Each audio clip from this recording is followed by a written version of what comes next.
made it unlisted for now, but.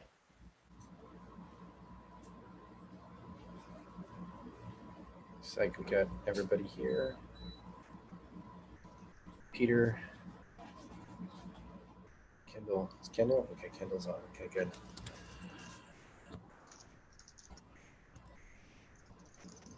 All right, so Max has proposed. Greetings, everybody. Welcome to the Engineering Update Weekly. And we're going to go through a set routine this time. So we're going to get an update from Ecosystem Guild, an engineering update from Open Finance Guild, and then finally an engineering update from Nearcore Guild. Go back. Share my screen. All right, I just want to, real quick, since we're going to do Ecosystem and Open Finance Guild right quick, I want to highlight what our OKRs are for this. For those people that are internal to NEAR, I know this is kind of strange, but please check Airtable for your engineering goals overall. And I'm going to share screen here.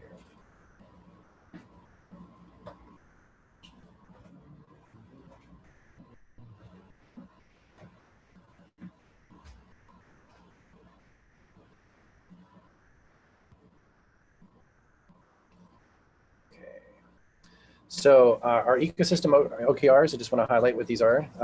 We're going to do, first thing we're going to try to do, we try to prioritize these things. We're going to improve educational materials to help guarantee developers are successful developing NEAR. So I encourage everybody to take a look at these inside of NEAR. Specifically, things we're focusing on is like key management, going into some details around collections. And we want to also sort of do a bunch of refactoring around sort of how we do documentation and create resources for developers. We want to really dramatically improve the documentation for CLI as well. Those are just the highlights for that one.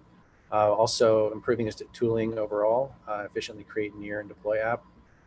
There's a whole bunch of stuff we want to do around that. We have one thing that's been interesting that's kind of bubbled up too, I want to call attention to, is NEAR CLI being rewritten in Rust. That's something, an idea that I think Vlad Frolov proposed, and we're going to see if we can put some momentum behind that.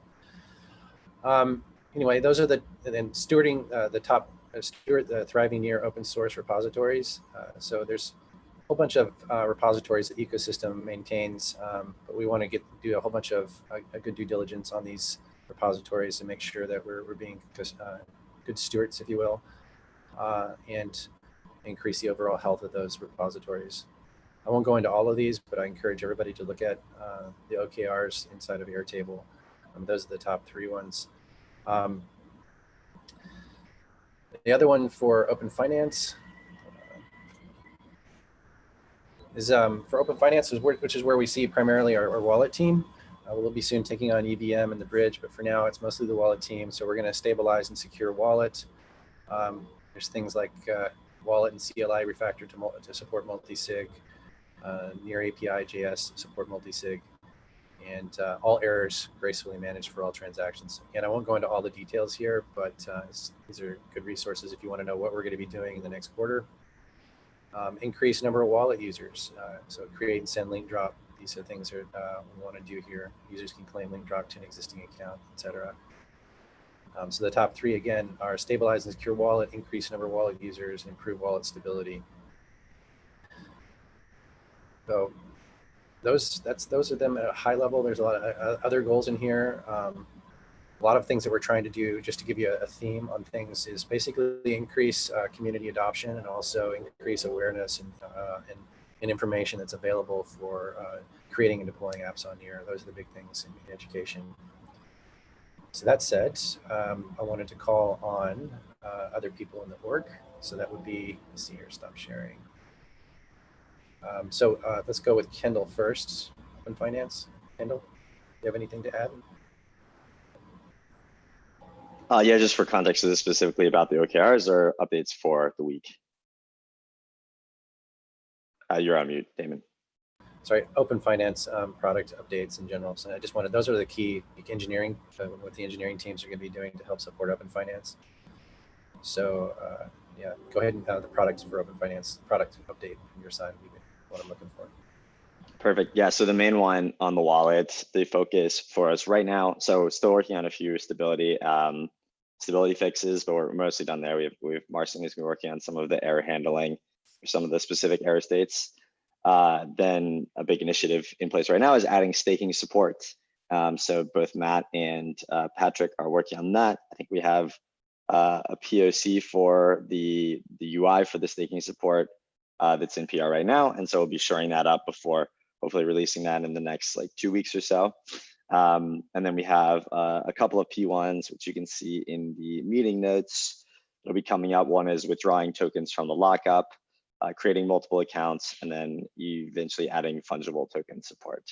So it's going to be the core focus of the wallet for the next couple of weeks. Not sure the best way to share these meeting notes on YouTube. Might want to figure out the way to that, but I shared it in the chat. Yep, understood.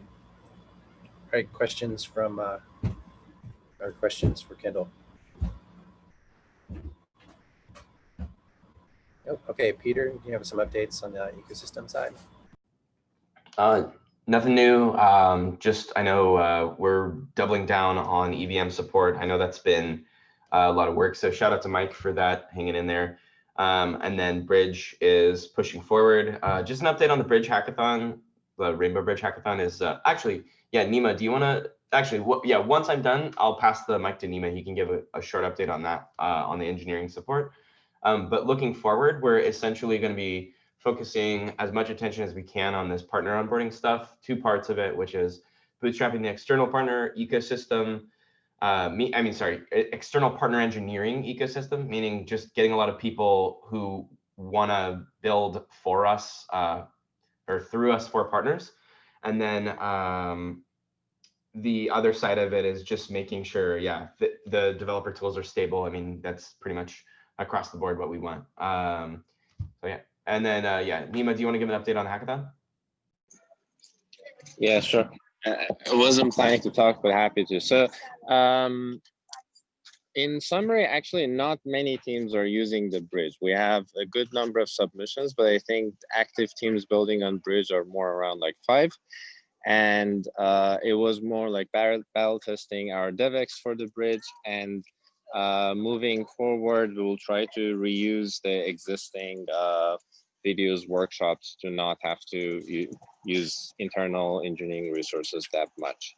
So that's briefly the update. And also we're not extending this hackathon. It's going to end as planned end of September.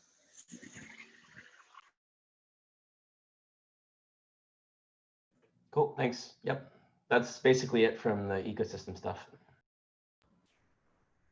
Thank you, Peter. Any questions for Peter?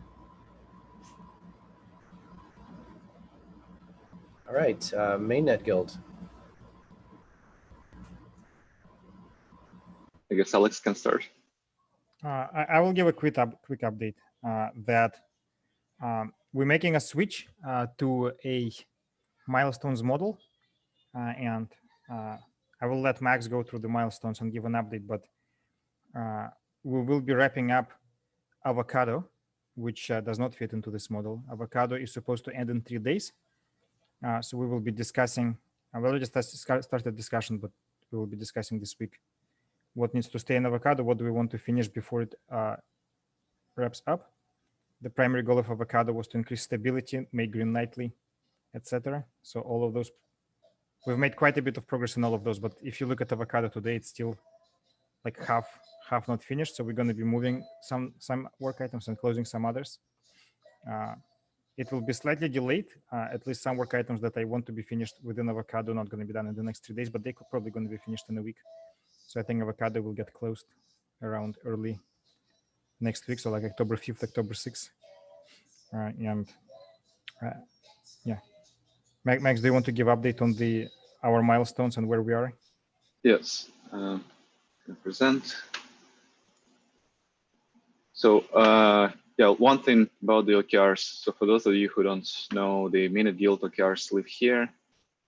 They're a bit more detailed than the OKRs here, like in the near collective OKRs, and I think near collective OKRs might also be outdated. So if you want to know what are Mainnet Guild OKRs, look in here. About the milestones, this is our progress on the milestone. You see the progress is happening, just not as fast as the projected progress should be for us to actually close on these milestones. And this happens for several reasons. One of them is that that's our first milestone, that's our first cycle. We're getting used to it, and so it's not in everyone's mind, muscle memory to just like close an issues when they're done. But people do this, which is great. We're gonna get there once everyone gets comfortable with this process. It's gonna go more smooth. The other reason is that the last week we had 5 people from the mainnet guild on a vacation, and this is quite a lot of people out of I think 12 individual contributors in the mainnet guild, which means it was just moving slower in the first week of this milestone, and hopefully it's going to move faster in this week. And the other 2 large things happened is that we changed the scope a bit. And in general, with the milestones, the whole point of it is that you try to fix the scope, you try to decide in advance what you're working on, and then you do not adjust it later.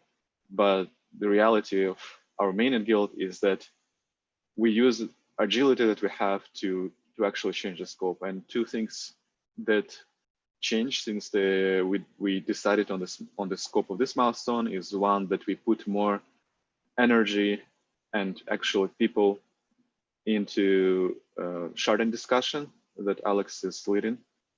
So that took some of the time from several people. And the other thing is that Ilya requested us to put more focus on the EVM and the bridge. And some of the people who would be working this week on chain or runtime are actually going to be working on bridge. So these are 2 adjustments to the scope. I think they're not going to change the scope more than by, I don't know, 20–30%. So expect this burned out chart to actually miss the initial scope projection by like 20–30%, just because we adjusted the scope mid-cycle. But overall, as you see, the system is kind of working. I can actually also go over the individual teams. So starting with the bridge, as I said, we are getting more people to work on the bridge. Previously, it was Alex Kuprin, Evgeny Kapun, me, and Bo. Bo is right now split between the bridge and the EVM, where he's actually doing a lot of work with EVM fee estimation. And Alex Kuprin is out of office. So it's going to be basically me, Evgeny Kapun, Marcelo, and Vladfilov working on the bridge.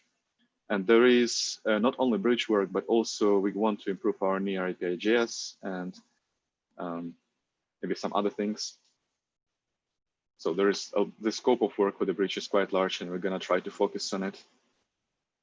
The big problem there that Evgeny Kapun is working on is that running bridge is extremely expensive right now, especially, well, mostly because of the current like gas prices on Ethereum.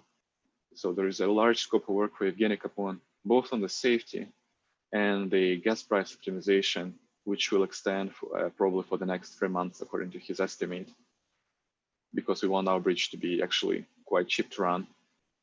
So far, it's been stable. It's been running already for several weeks. I don't even know how many weeks on the ring buy without actually any issues. I didn't even have to attend to it. It just runs on its own, and people are able to use it on the hackathon. So this is good news. And for the bridge overall, we're going to have 2 focuses: safety and usability. And usability part is going to be addressed by Chad and Alex Shevchenko. So they're going to figure out the scope and actually specify what it means for the bridge to be usable. And after they do it, we're gonna start coding the usability part of the bridge. Then EVM, again, this effort is led by Ilya, and he writes most of the code there. Bo is helping with fee integration and estimation, which is also very non-trivial task. Evgeny Kuzakov, Eugene reviewed the pull request recently. It's a big chunk of work. I haven't reviewed it fully yet.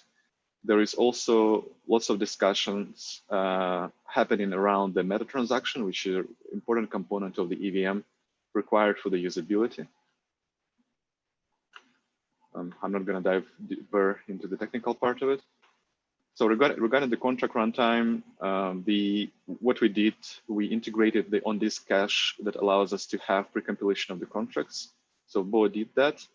And one important architectural change for our code is that we're introducing singleton on-disk cache, because we decided that it's probably going to be very invasive for our main near core code if we thread everywhere the cache data structure everywhere. So we're gonna start with introducing singleton cache for the runtime, and then we're gonna wrap in all these cached key invocations in our code base into the singleton and singleton structure later, so that we have all the cache in one place and we can have all kind of configurations and tuning on top of that.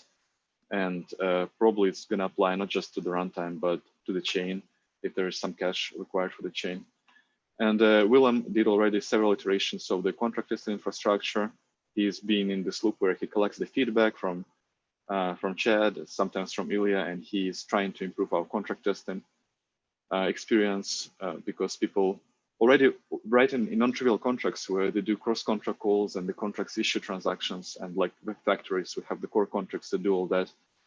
And we had to improve on this development experience. So that's what Willem is working on. That's his main focus. There are some blockers for migrating to Wasmer 1.0 because we simply don't have documentation on error handling, which we're awaiting on from Wasmer. Documentation on Wasmer 1.0 error handling, because they changed that from the previous version that we're currently using. And with transaction runtime, yeah, so we are right now, it's most actually Evgeny. He's focused, Eugene, he's focused on the sharding discussion. And we're getting some back and forth iterations between Alex, Bowen, Eugene, and me on this sharding design. And one big change, which actually might partially affect up layer, is that Eugene is changing the way we process account deletion. So previously, when you delete an account, we issue a refund to beneficiary, who was described as beneficiary during the account deletion. This actually did not work with implicit accounts that we needed to match the Ethereum ecosystem experience. So what Eugene is doing, he's switching the refund to be a transfer, actually be a pure transfer function. So when someone comes from the Ethereum ecosystem and expects for when the account is deleted and the remainder of the assets are transferred somewhere else, they expect the account, the other account to be actually created if it doesn't exist. So that's what Eugene is doing right now. He's trying to match this developer experience expectations, but this is a protocol change. So that's it. I think from the remainder of the mainnet guild, anyone has questions?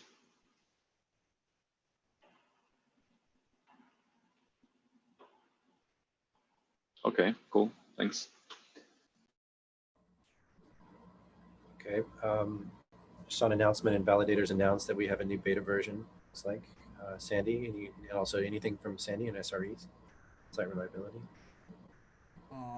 Betanet is stuck, so sorry. I'm trying to figure out why. Do you have everything you need there? Is everybody being responsive? Yes, we are looking into this. So yeah. Live streaming betanet problems to YouTube. Yeah, so hopefully it's gonna be fixed soon. So sorry for this. All right, questions from anybody else? Is there anything, let's see, I don't know if Stefano's on. Stefano here today? Yeah, I'm here, guys. Hey, do you have anything you want to bring up today?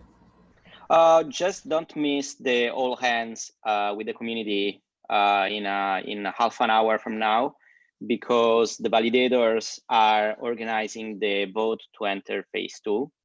And so the near validator advisory board is essentially organizing a set of parameters and criteria for the vote. So anyone who is interested to know more how this transition will take place is really, welcome to listen to them. I suppose that they will organize another call that will be specifically technical on the 30th, so in 2 days from now. And it will be only between validators that will, essentially discuss the criteria in terms of token distribution, upgrades and updates of the network. Officially, we are not anymore in control of, the network. So now the network is completely managed by the validators. So they are really handling this process. On our end, what will be needed to be done is that as soon as the vote is passing, we will have to deploy the release of near core that supports token rewards and inflation. So there will be like a window of time between, the vote passed, and we have to deploy this new release. It's Eric. I just wanted to note that, like, if for the really technical folks, it's probably more worth your time to go to the other validator advisory board meetings that are happening, like the one that Stefano mentioned on the 30th. If you're not sure, or if you want to figure out when they are, check out the blog, and the post that's about today's agenda has links to it.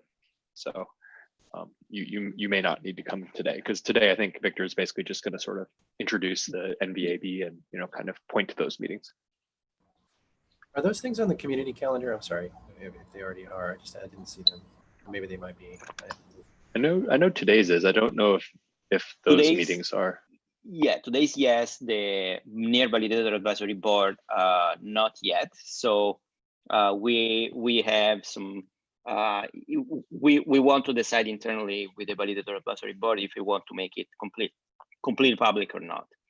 So this is something that is not in the scope of the announcement today, but yeah, the validator advisory board needs to decide if they want to make all the meetings public or not. The past meetings, of course. The one for the vote, it will be public, of course. Is this kind of the normal flow? Is people go for a vote and then we push near core changes, or is this like a little bit different than how it's going to be in other cases? Like, are we going to have like feature flags for this, or is this standard?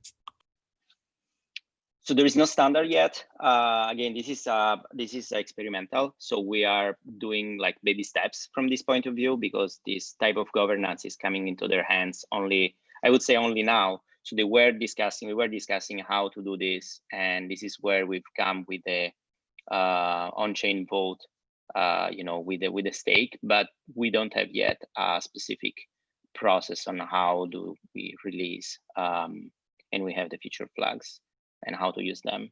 At a high level, we anyway need that 80% of the validators apply a certain upgrade to their near core, in order to successfully upgrade the protocol.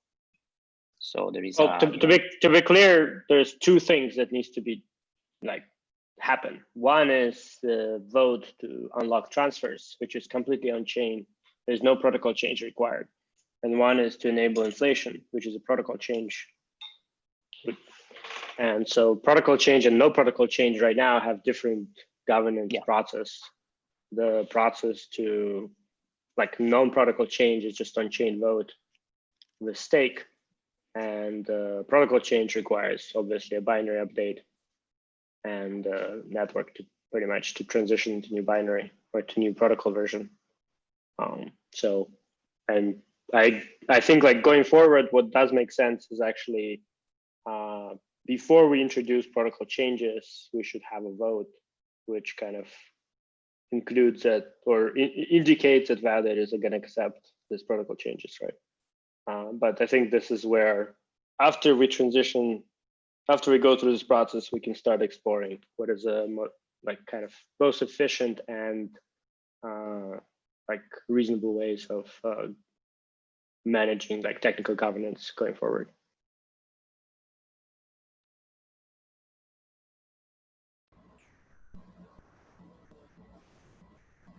Okay. Any other questions, comments on this? Matt just said, don't forget to pump the town hall on Discord, social community. Everybody should do this. Retweet with something original goes a long way. Is there a link you can drop in there that we can tweet to everybody? If you check the near Twitter, it was recently tweeted, so that the link is there too. All right. Yep. Oh, awesome. Thank you. All right. Anything else for today, Ilya? Anything else from you? Okay. All right. I think that's all for today.